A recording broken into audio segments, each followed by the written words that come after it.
De quelle façon Dieu donne-t-il de la sagesse avec générosité, notamment en nous invitant à lire la Bible et à tirer profit de ce qu'elle enseigne. Le livre biblique des Proverbes lance cette exhortation.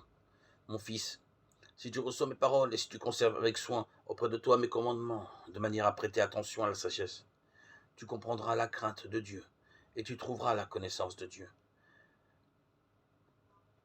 Car Dieu lui-même donne la sagesse. Proverbe 2:1, 2:6.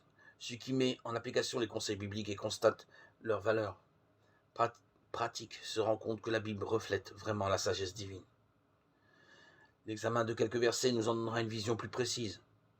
Considérons tout d'abord cette sage déclaration.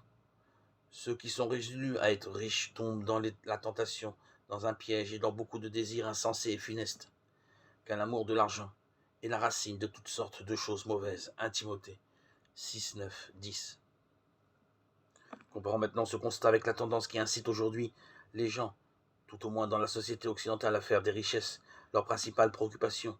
Si beaucoup parviennent à amasser autant d'argent qu'ils le désirent, ils n'échappent pas, hélas, à un sentiment de vide et de frustration.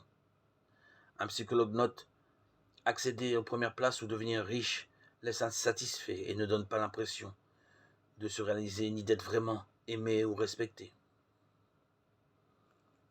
Cela ne signifie pas que le sens pratique commande de se désintéresser complètement de l'argent. Avec sagesse et équilibre, la Bible affirme: la sagesse sert à la protection comme l'argent sert à la protection. Mais l'avantage de la connaissance, c'est que la sagesse garde en vie ses possesseurs. Ecclésiaste 7:12. Sans nier l'importance de l'argent, la Bible nous amène donc à ne pas lui accorder la première place. Il ne constitue qu'un moyen et n'offre qu'un secours limité si on ne l'utilise pas avec sagesse.